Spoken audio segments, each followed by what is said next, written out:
Hi everyone, I'm Holly from the A+ team at Antares. You are probably watching this video because you want to improve your business English. I'm here to give you some brief bits of information to make progress fast. So let's get going. Today's Biz Brief is about formal and informal emails. If you watched our first Biz Brief video, you remember my telephone conversation with Charles Harley.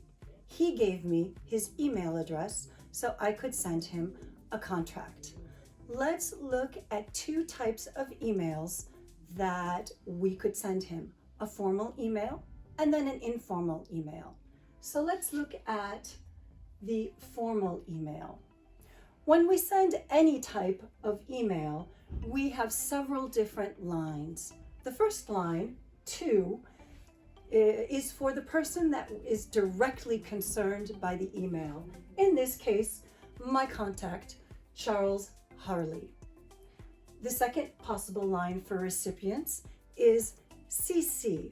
What does that mean? That is an abbreviation for carbon copy or courtesy copy. The email addresses on that line will be for people who will receive a copy.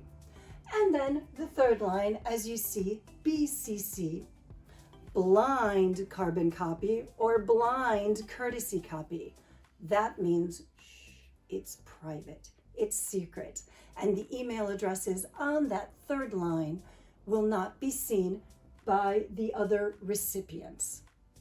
Okay, now, the next line is very important. It is the subject line. Keep your subject short and pertinent. In this case, your contract. Now, Charles Harley is waiting for this email for the contract. Okay, and then here it is. This is what we call an attachment, so it is attached. Now, let's look at the content of the email. Okay, so for formal emails, we begin with dear, same thing with letters also. Dear is a formal way to begin an email, and we use the family name. In American English, we say the last name, and in British English, we say the surname. So, dear Mr. Harley, our second line. Further to, this is a bit strange, further to our telephone conversation yesterday, that means in reference to that communication. Please find enclosed, or I could say please find attached, the contract. Good. Next line.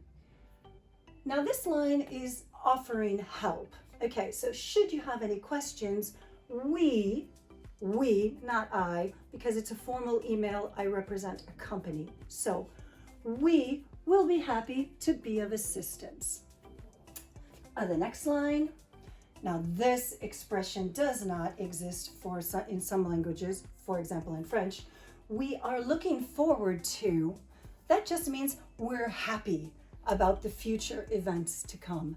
So we use the expression we are looking forward to plus the verb in the ing form. We call that the gerund. So we're looking forward to doing business with you. Okay, and then I can end with best regards. If you want to make this very formal, you could say sincerely yours.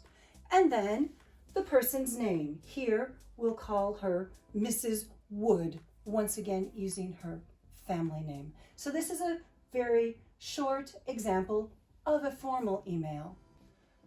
Now let's talk about informal emails. Okay. First line. Hi, Charles. Very informal. Hi, and just his first name. All right, obviously I know him. Second line. I'm sending you the contract we talked about on the phone. We talked about yesterday on the phone. Okay, here I can use the word I because it's informal. I'm talking about myself, not representing a group. And we use the present continuous often when we talk about communication. So for a telephone call, I'm calling about. For a letter, I'm writing about, and for an email, I'm sending you. So this is very common in emails. Okay, third line. This is the line where we offer help. Don't hesitate to contact me if you have any questions. Now, this sentence is informal because we use the imperative, hesitate, don't hesitate. There is no subject in that sentence. Okay, next line. It's very similar to the formal email. Instead of I'm looking forward to, I can also say I look forward to seeing you soon. Okay, and the last line, thanks again, and then the name, first name, Holly. If you have any questions, leave them in the comments below. If you like this video, give us a thumbs up and subscribe to our YouTube channel. It was a pleasure being with you today, and I hope you watch our next video. Take care and see you soon. Bye.